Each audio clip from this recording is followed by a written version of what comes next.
I hope this is something that you would find appropriate at a dinner party if someone brought it. Licking the spoon that's not gonna go into the communal dish is completely acceptable. I was not talking about your behavior, I was talking about the dish.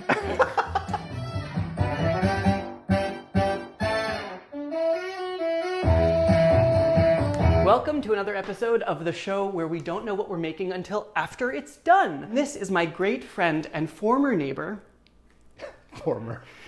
Alex. Cheers, welcome back. You have to go to a dinner party in like, I don't know what, an hour. And the host is like, oh, can you bring dessert? Oh. So it's dessert edition.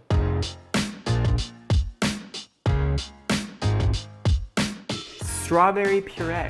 Peanut butter, yogurt, butter, cream cheese. Rhubarb. Frozen raspberries, graham crackers, Cranberries. Honey. sugar, flowers. I like the idea of using the strawberries because they've been sitting there for a couple days and I want to use them. Fair. We've also decided on strawberries and rhubarb. Classic combo. I like the baked. Great. I like the baked thing. Sure. Like a galette. I don't know how to make the dough though. I mean, I've made dough before, but I don't have like the proportions memorized. Deborah Madison's Vegetarian Cooking for Everyone, which has a fantastic galette recipe in it. Great. It's right there. Let's do it, Deborah. Looking up something in a cookbook for something like a dough makes complete sense. Yeah. When you get those things wrong, it like doesn't come together at all. Dough first. A deer. This is what I'm dealing with. Let's start at the very beginning. A very good place to start. When you bake, you begin with dough. 2 cups all-purpose or whole wheat. 1/2 teaspoon salt. 1 tablespoon sugar. 12 tablespoons. That is a stick und ein half. Suddenly I want to preheat the oven. Oh my God, we absolutely should.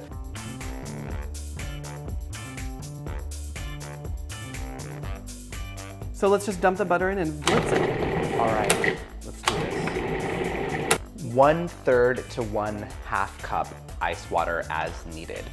There we go. It basically holds together when I pinch it.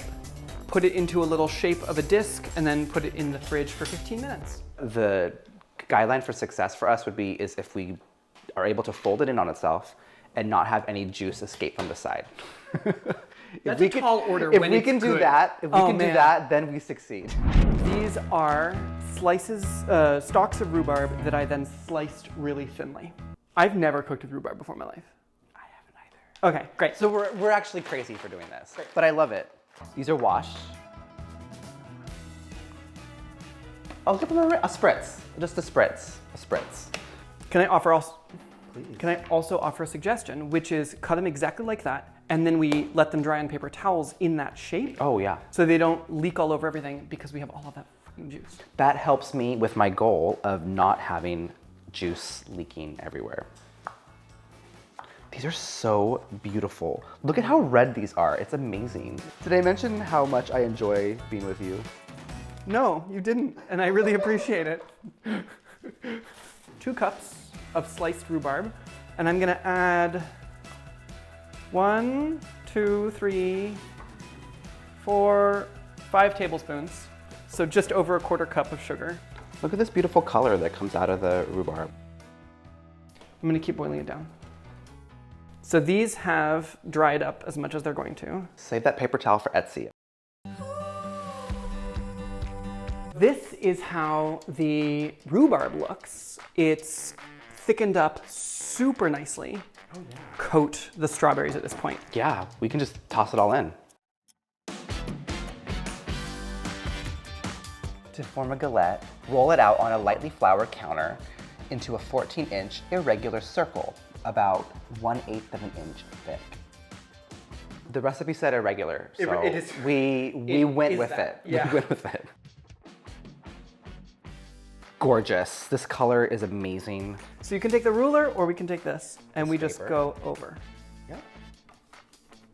And then we fold it. Yes. I have always only used my fingers for this process. This is actually a lot This is easier. amazing. We should have put it on the baking pan. Yes, and we still can. We slid a piece of parchment underneath, and then we put it on top of this. So egg wash. Do we need a brush? Look at this. Gorgeous. Yes. Oh, beautiful. This is gonna be so good. Moment of truth. Let's put it in the oven. Great.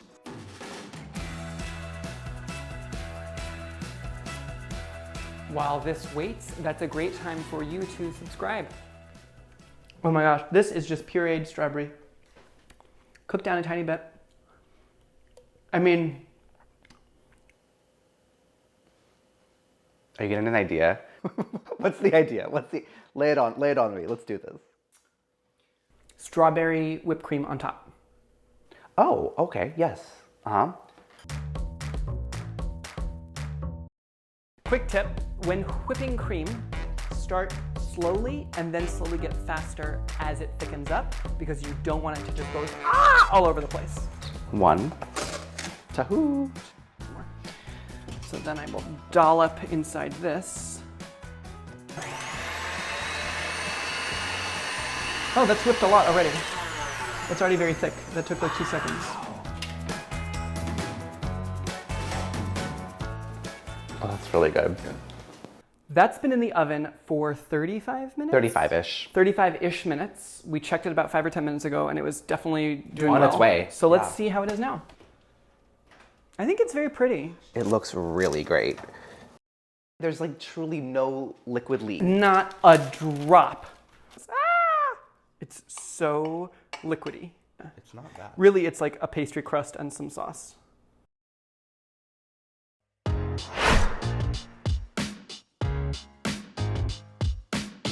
The moment we've waited for. This is good. I think once it cools down, it's also gonna firm up a bit. It's delicious. That crust is very flaky. It's very flaky. It's delicious. And honestly, the cooked fruit, like, it tastes so good with it. It's great. I think the whipped cream is key. Actually, the fruit is also very light. Like, I feel like I'm not eating anything. And it's like not super sweet. Oh, see, it already is cutting Solid much better out, yeah. because it's cooling down. And also, like, that rustic fold-over thing works real nice. Oh my God, look at it. It's really, Look at that. Amazing. that's gorgeous. So we had those pureed strawberries. We had that frozen rhubarb. We had actual strawberries. And then we had like the pantry baking supplies of flour, butter, salt, sugar. Overall, I think this was so amazing for something that we didn't really expect on doing. I think it was a great challenge and I am like super happy that we did this. I'm happy we did it too. You're cooking, baby.